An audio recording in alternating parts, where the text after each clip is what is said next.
ஓய்வூதிய திட்டத்தை அமல்படுத்த கோரியும் 15வது ஊதிய ஒப்பந்தத்தை நிறைவேற்ற கோரியும் நடைபெற்ற பேச்சுவார்த்தையில் உடன்பாடு எட்டப்படாத நிலையில் போக்குவரத்து தொழிற்சங்கங்களுடன் நமது செய்தியாளர் நித்யானந்தன் நடத்தும் உரையாடலை நேரலையில் பார்க்கலாம். வணக்கம் நித்யானந்தன், இது குறித்த கூடுதல் விவரங்களை சொல்லுங்க.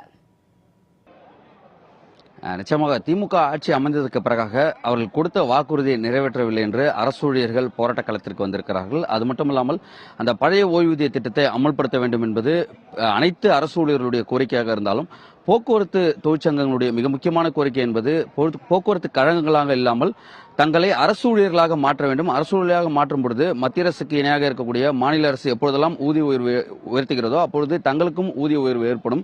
ஆனால் அப்படி இல்லாமல் கழகங்களாக இருக்கும் பொழுது தங்களுக்கான ஊதிய உயர்வு இல்லாமல் அவ்வப்போது பேச்சுவார்த்தையில் ஈடுபடுவதும் இந்த பேச்சுவார்த்தை சுமூகமாக இல்லாமல் பல நீண்ட மாதங்களாக இழுத்தடிப்பு செய்வதும் என கடந்து கொண்டிருக்கிறது. 15வது ஊதிய ஒப்பந்த பேச்சுவார்த்தை இன்று குரம்பேட்டையில் இருக்கக்கூடிய போக்குவரத்து அலுவலகத்தில் நடைபெற்றது. இதற்காக அமைச்சர் எஸ் சிவசங்கரன் வந்திருந்தார்.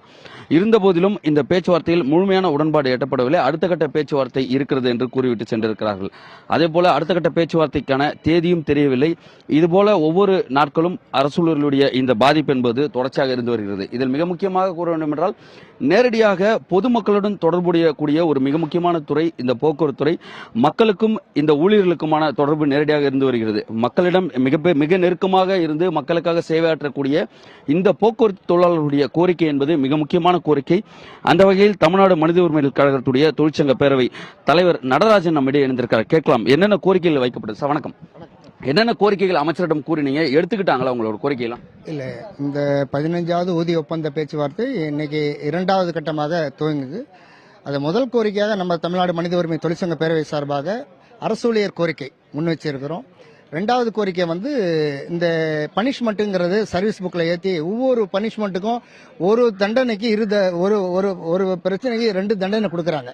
இந்த மாதிரி இருக்கும்போது அது எந்த தொழிலாளிக்கும் எவ்வளோ பணம் சேர்த்து கொடுத்தாலும் போய் சேர்றது கிடையாது. அதனால அமைச்சர்கிட்டே ஒரு கோரிக்கை வச்சிருக்கோம். அந்த சர்வீஸ் புக்கில் இருக்கிற பனிஷ்மெண்ட் எல்லாம் கொடுத்துருங்க. தவறு பண்ணாமல் யாரும் இல்லை, தவறு பண்ணால் ஏதோ 150 ஃபைன் போட்டு முடிங்க.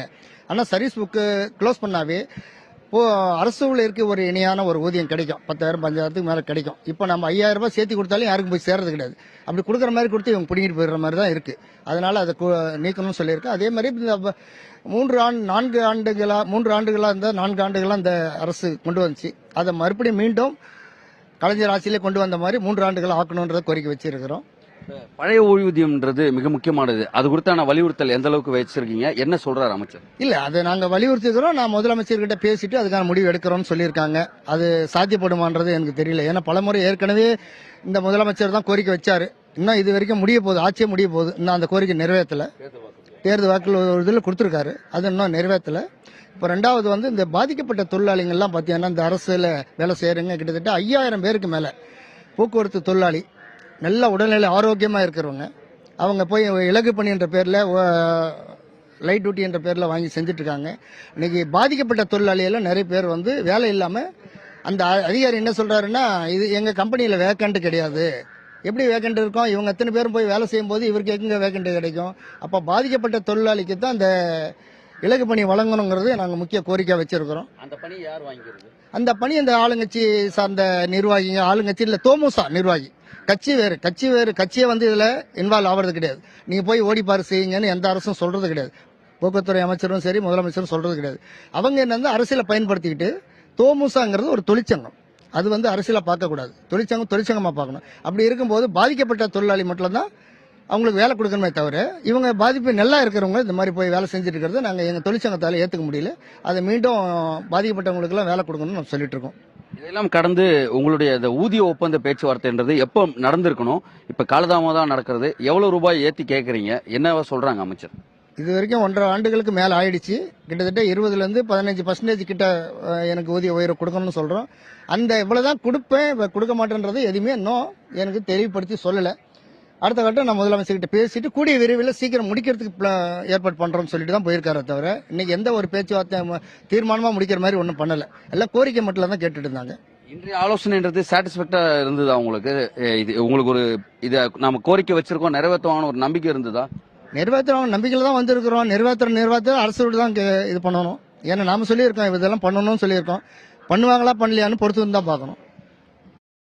மற்றொரு தொழிற்சங்கம் இருக்கிறார்கள். ஒட்டுமொத்தமாக கிட்டத்தட்ட 87 தொழிற்சங்கங்கள் இந்த பேச்சுவார்த்தையில் கலந்து கொண்டிருந்தாலும் தனித்தனியாக பிரித்து அரசு இந்த பேச்சுவார்த்தை நடத்துகிறது.